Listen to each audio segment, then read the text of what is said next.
confidently recession-proof your accounting or fractional CFO firm with this. All right, picture this for a second. It's the recession. Everybody's panicking. ChatGPT is taking people's jobs. Oh my God, okay, it's happening. Everybody stay calm. What's the procedure? But this whole time, you have zero to no concern about anything that is happening in the marketplace. Why?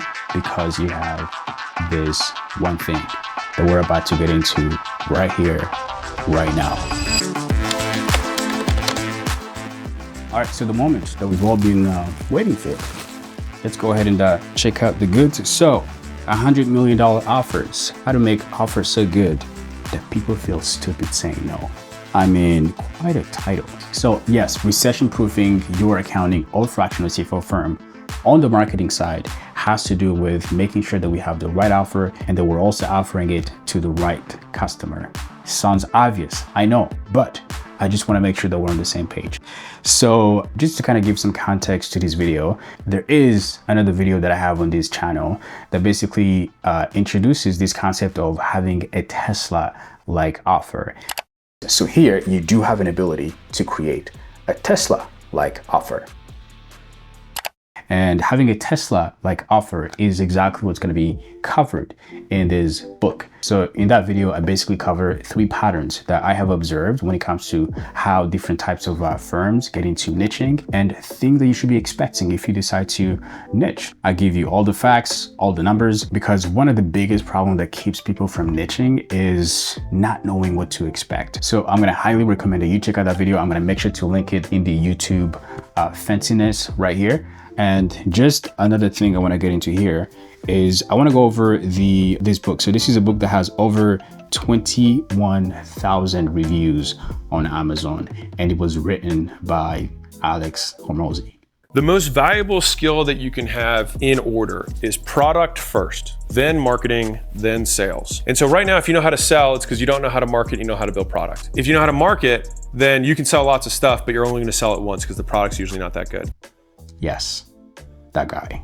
So you know that everything we're about to cover is not based off some hypothetical mumbo jumbo concept. This is based off real business case studies. So I'm going to be covering the value equation that is covered in this book. We're also going to be using a little bit of buyer psychology, and we're also going to be using a little bit of business development to create you a framework that you could literally be using in 24 hours from now. My only ask is that when you start closing more deals because of this framework that I'm going to be creating for you in this video, send me a check.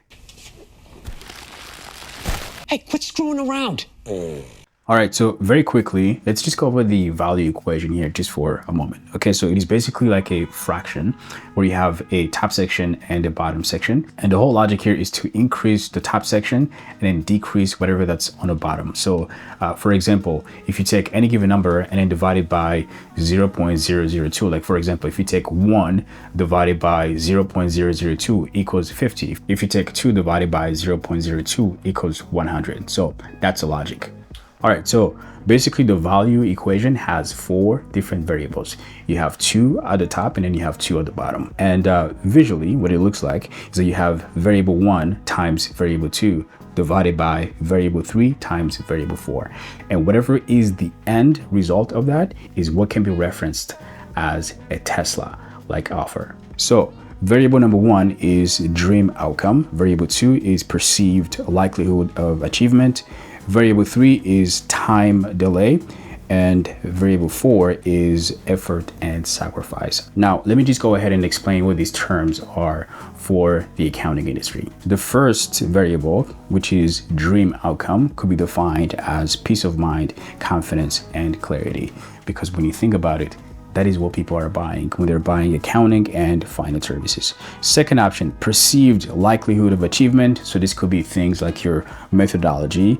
It could be your experience. It could be testimonials, case studies, that kind of stuff. So the more of these things that you have for perceived likelihood of achievement, the better. So third variable, time delay. So if I have to buy peace of mind, clarity, confidence, if I have to buy all these things from your firm, how much time is it going to take? Is it going to take days, months, weeks? What is that time frame? Number 4, effort and sacrifice. If I have to buy peace of mind, clarity, confidence, how am I going to get inconvenienced? And how many of those inconveniences are you going to take away? So this could be things like having the client to give you access to their billing systems or things like that, right? So, or maybe the fact that the client has to switch from one firm to the other. That is a very painful process. So you have to make that as pain-free as possible. All right, so I think we now have a better understanding of these 4 variables. So how do we take everything that we just learned right now and turn it into some sort of process that you could be using to close more deals as of tomorrow? That's the $1 million question. Let me just go ahead and get into it. So we're going to have a process that has 3 steps. We have step 1, step 2, and step 3. So this is exactly how I would phrase it. So step 1, Mr. and Mrs. Client, we have experience in working with people of your industry, or we only work with people of your industry.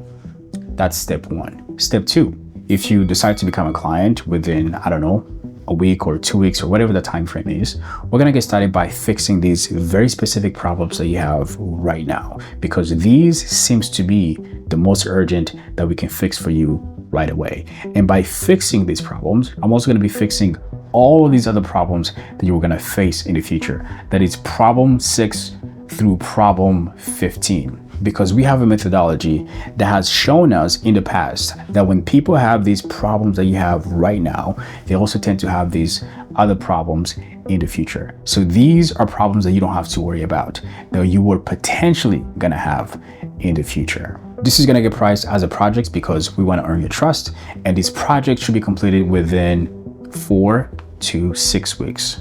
For example. Okay, so just one last thing I want to add in here before we can get off this call, Mr. and Mrs. Client, is that over the next 6 weeks, as we're working on this project for you, we're also going to be installing our operating system in your business. This is our methodology that works like an operating system, and this is optional. You don't have to pay extra if you do not want to have this operating system installed in your business. Just let us know and we'll make sure to have that removed 2 weeks before the end of the project. However, if you want to have the operating system installed in your business, you don't have to say anything. Everything's going to be taken care of by person XYZ in my team. They will make sure that everything is installed and working properly. And if we have to maintain it, it's going to be starting at $1,600 a month for us to take care of that for you. And we'll also be taking care of the finance and accounting stuff for you in the same package. Like you don't have to pay one or the other. Step 3. So this is where you cover the emotional side of the transformation of your offer. If we think about why people are coming to us, they're coming to us because they want to buy peace of mind, clarity, and confidence. And what is the opposite of these 3 things?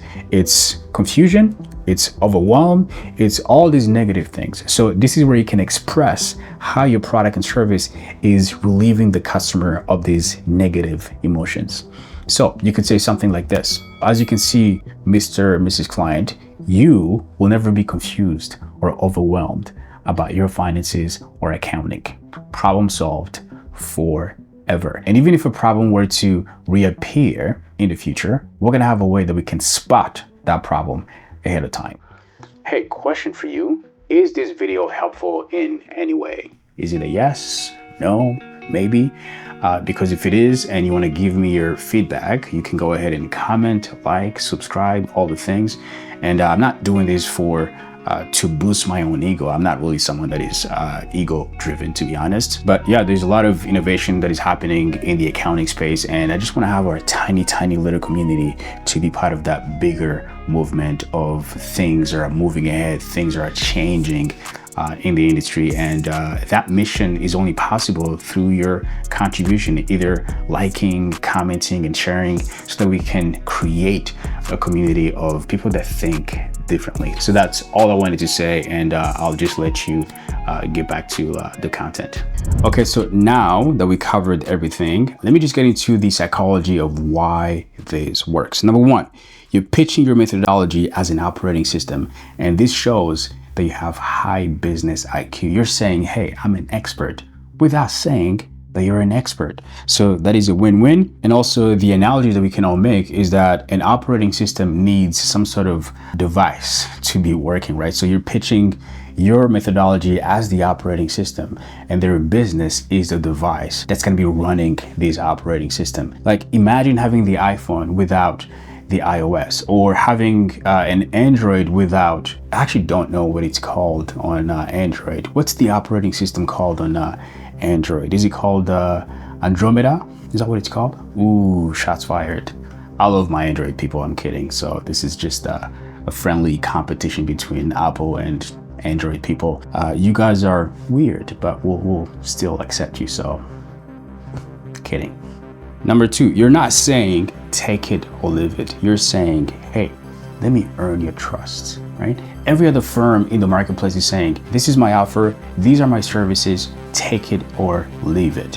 Whereas you're saying, hey, Mr. and Mrs. Customer, let me earn your trust. When you think about it, this is how Blockbuster was completely outcompeted by Netflix. Why? Because Netflix was a brand that was driven by innovation. It was a consumer-centric brand.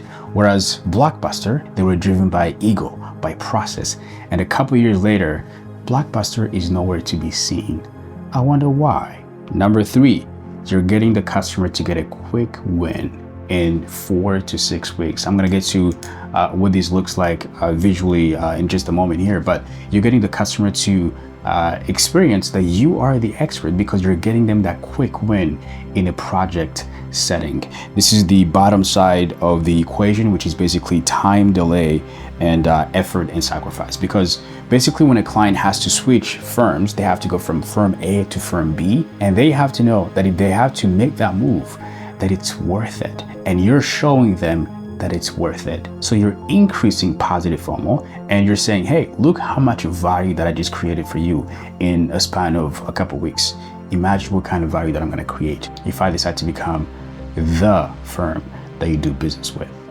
Number 4, you're selling your service as a transformational offer, because when people are buying accounting and finance services, they're buying peace of mind, clarity, and confidence. And under the umbrella of peace of mind and clarity, you have all these services you can provide. You have consulting, you have these other service, you have all kinds of services, because you position yourself to be the firm that can only offer peace of mind, clarity, and confidence. You are no longer selling a commodity.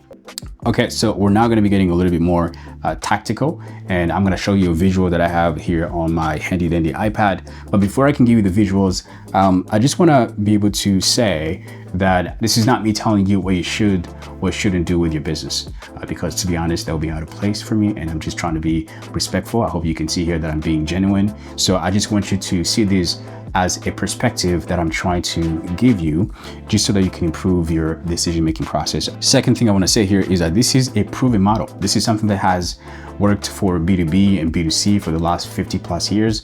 It is not some sort of new concept that people have to try and say, oh my God, this is a new thing, so people have to try it out, and what if it doesn't work? This is a model that has proven to work in the last 50 plus years for B2B and B2C. Now, something that I also haven't really defined is what can be defined as a methodology. So a methodology is basically you being the expert and looking at a set of problems and saying, okay, so if I need to solve these problems, which problem should I solve first in terms of the order of priority, and which one should I solve last? All right, so let's just get into the visual side of things. So right now you should be able to see what I'm looking at here on my iPad. So we basically have 2 types of offers. So offer 1 is the front end offer, which is the project, and then the continuity is the back end offer. So the way that we're going to be structuring everything is that the project is a thing that's going to be getting us through the door, and then the project then transforms into the back end offer. So the back end offer is where you could be introducing menu pricing. I'm sure there's a lot of blogs that you can read that have all kinds of information about menu pricing. So I don't think this is a kind of a big deal. So the front end offer has to be about solving an operational related problem. Let me give you an example. Let's say that we have a business that is making $700,000 a year top line, and you help that business get approved for a loan, and now they have more money to spend on marketing. And because they're spending more money on marketing, by Q2, the business has grown by, I don't know, 10%. That is $70,000 that you just created in a business by just helping them to get approved for a loan. How much time did that take you? 4 weeks max? 5 weeks? And you just created $70,000 in value. So in order for the project to be completed within 4 to 6 weeks, it has to be about solving operational related problems. And you gotta make sure here that the value of the project is minimum $30,000 in value, because if you're creating $30,000 in value, then you can easily charge 10% of that, which is $3,000. And that $3,000 now becomes the budget for client acquisition. So I think this is something that is known in business, that whoever can spend the most to acquire a customer is the person that is always going to win that customer. So if everybody else in your industry has a budget of, I don't know, for example, $1,000, and you have $3,000 as a budget, who's gonna win that customer? You. If you take a look at my own pricing, you would see that I have the exact same structure. I have a front end offer and have a back end offer. Hormozi himself had the exact same structure. So you know that I'm not telling you something that I'm not doing myself. Okay, so for the backend offer, this is where you should be including all of your technical skills included in some sort of bundle, service, or package, and make sure that the service is attached to some sort of personal goal. So you want to become the firm that's going to help them retire early, become the firm that's going to help them buy some sort of fancy villa in the Cayman Islands. I don't know, I'm just being hypothetical here. So I just want to spark your creativity on what's possible. Become that firm, because psychologically speaking, when the client thinks about you, they're not questioning why they have to pay you $2,000, $3,000, $4,000, $5,000, $6,000 a month, because you are the firm that is going to help them get to final destination. Okay, so I just want to add this in just in case. So for the back end, obviously you could be including some sort of monthly service that you're providing to the client, and that can usually be starting at $1,200 plus every single month, or $1,000 minimum every single month. If you don't have that, then you could be including consulting. So I just want to make sure to add this in, and consulting can be priced all kinds of ways depending on the value that's being created for the client. It could be on a weekly basis, it could be on a quarter basis, it could be once every 60 days. It all depends on the value that's being created for the client. So I just wanted to make sure to add this in just in case. All right, so here's my closing thoughts. So everything we just went over right now is not going to make a lot of sense until you have a better understanding of how to get into niching or niching. So I have a video about that exact topic on this channel that you can go ahead and watch right about here. So in this video, I basically go over 3 patterns that I have observed when it comes to all things niching. So this is a video that was a result of a 15-month, yes, 15-month research that I had conducted. I give you all the facts, I give you all the numbers, I give you all the patterns. There's only 3 patterns. And I just want to make sure that you have all the information to make the right marketing decision. So let me know what you think. As always, I just want to say thank you for tuning in, and I'll see you on the next video.